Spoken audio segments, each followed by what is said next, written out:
So this afternoon I'd like to give everyone more details about the officer-involved shooting this past Saturday in the 1700 block of West William Cannon Drive. I'd also like to start by giving Mr. Danny Palomino's family my condolences. His life mattered, he was loved, and anytime a life is lost, and certainly in an officer-involved shooting, it is something it's a tragic event for sure. And though this was a difficult incident, our officers did an admirable job.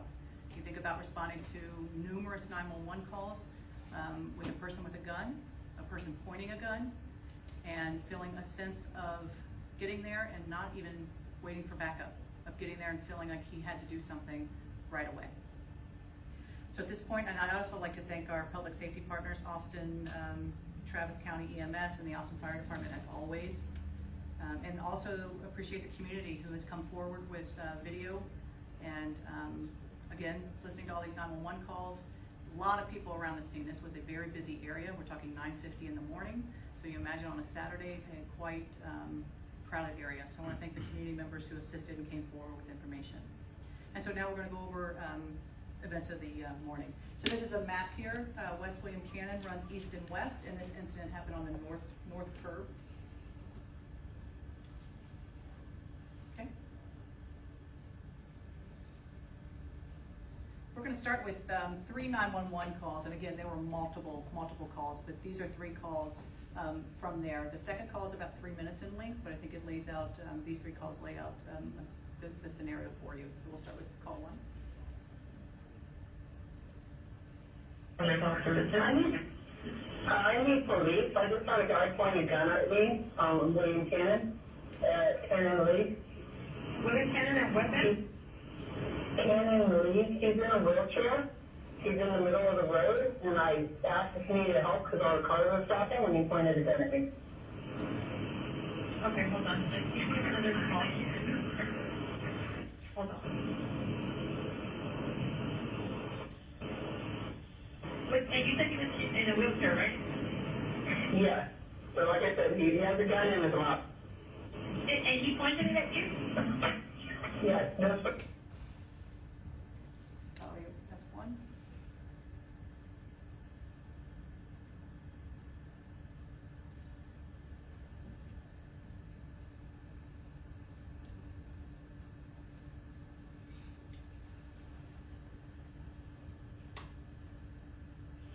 Austin 911, do you need police, fire, EMS, or mental health services? Police. To what address? Oh. To what address? Well, it's on William Cannon Drive, between, what is it, Woodhue and west of Woodhue. Okay, what's going on there?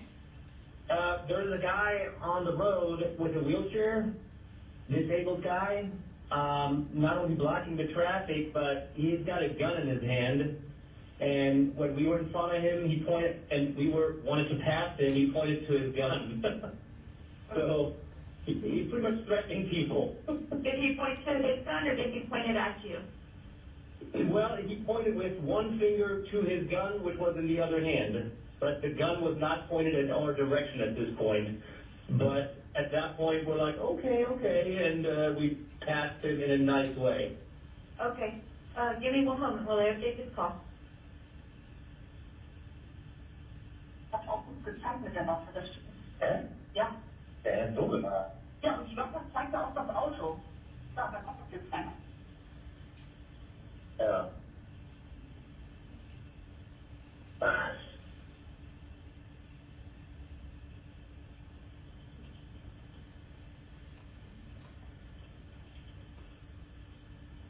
Do you know what kind of gun it was? Oh? Was it a handgun, pistol? Yes, it looks like a handgun, looks like a Glock to me.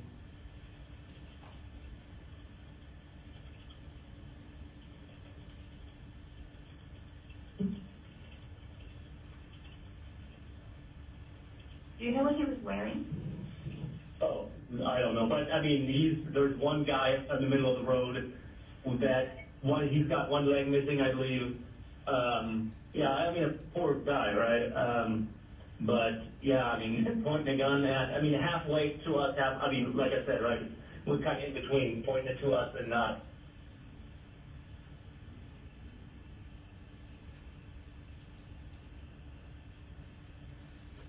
And you said he was in a wheelchair, right?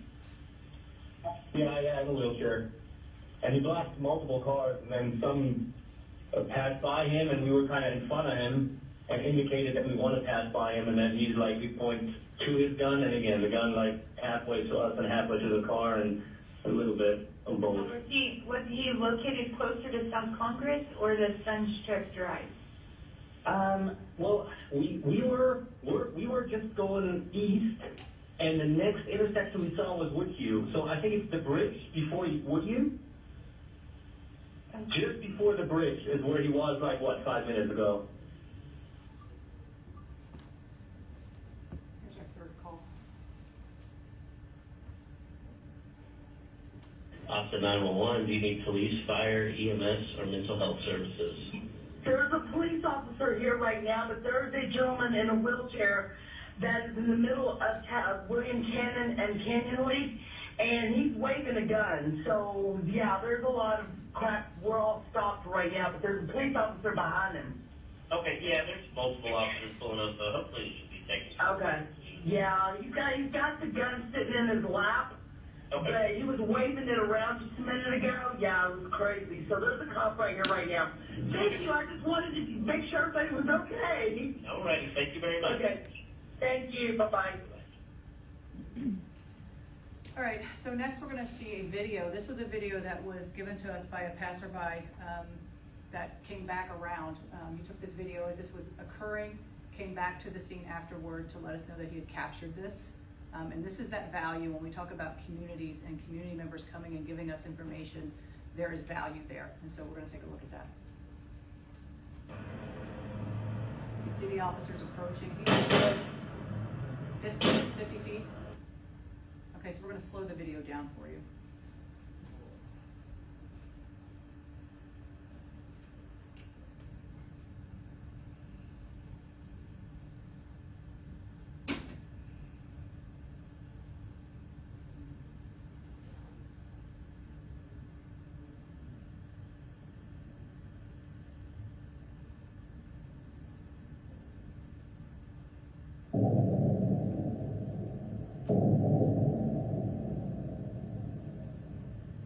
This is at the point you can see the gun and his hand being raised.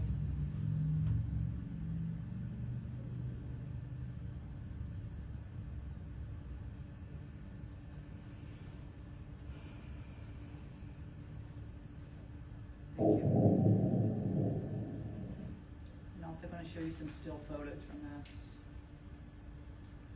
Again, this just depicts the gun being raised, pointing at the officer.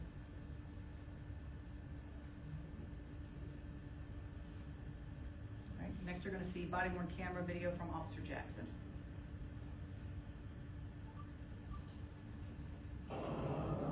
Your incident has been updated. Your incident has been I updated. got eyes on him.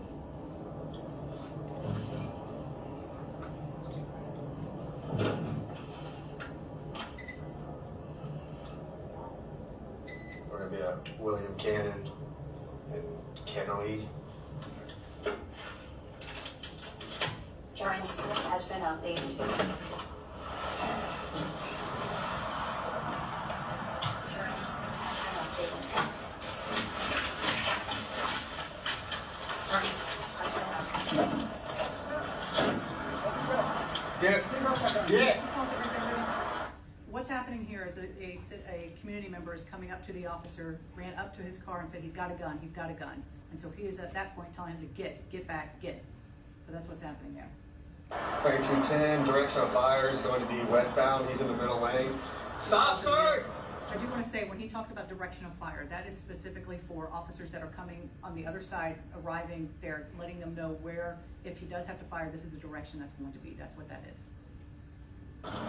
Stop! Stop where you're going!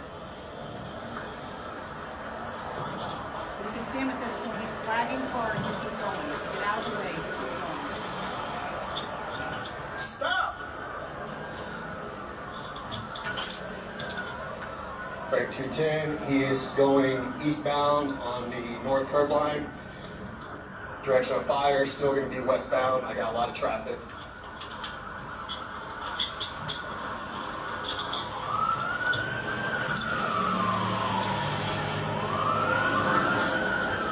There is what appears to be a black pistol in the middle of his lap. He tried covering it up when he saw me.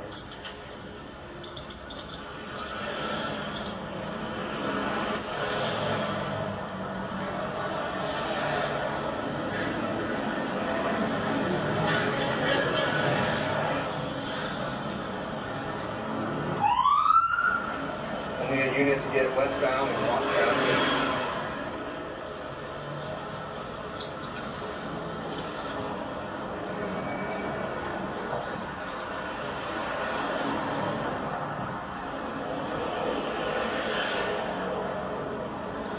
Stop! Put your hands up! Put your hands up! Put your hands up!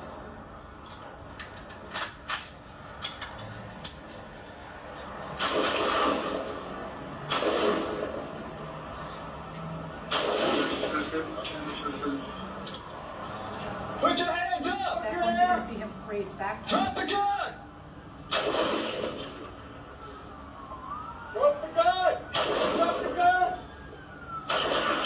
At that point, this is his hat that fell off of his head. Let me see your hands! Drop the gun! Hands up! Put your hands out!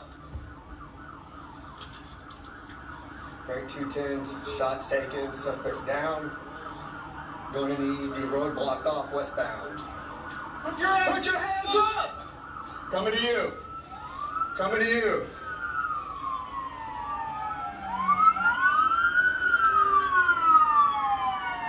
Put your hands up!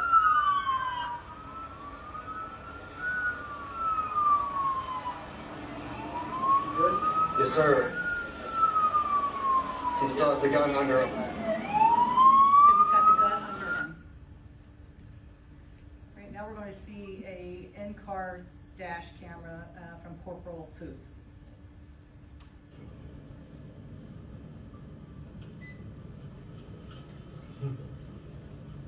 Has been updated.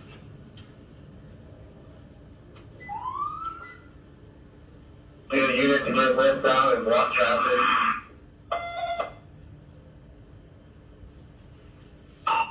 We need a unit to block westbound traffic at Woodhue. Our direction of fire is eastbound. He's moving eastbound. So you can see, pause that, Rudy. You can see at this point, he turns, so he's going away from the officer. The officer's following him, giving commands, stop, stop. At this point is when he turns around and he's facing the officer at this point.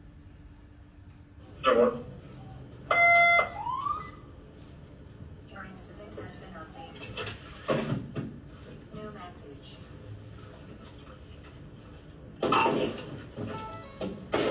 O&A. I'll treat this distance.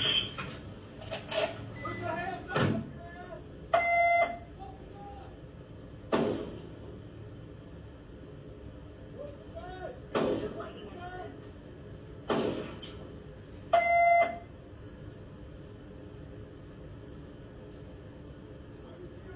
Your incident has been updated.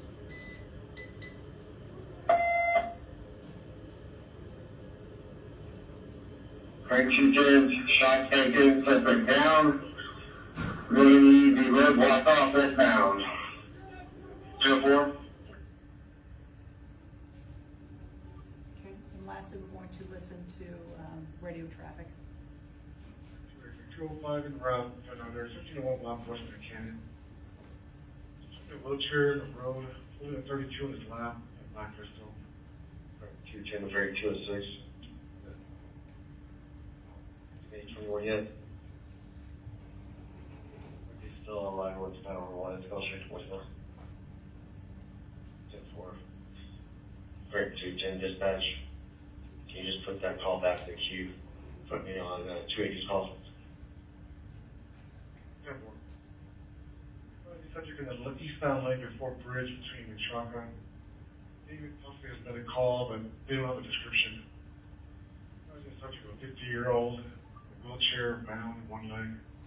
Right, 210. I got eyes on him.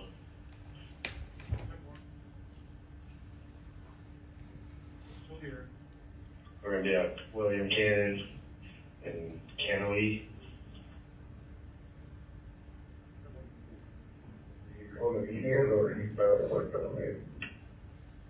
And directional fire is going to be westbound. He's in the middle. He is going eastbound on the north curb line. Directional fire is still going to be westbound. I got a lot of traffic. What appears to be a black pistol in the middle of his lap. He tried covering up when he saw me. The unit to get westbound and block traffic.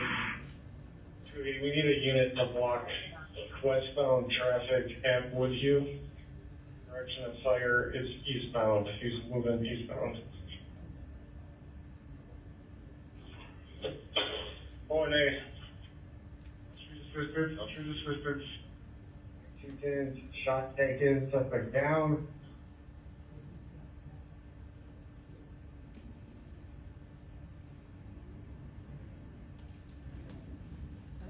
Thank you.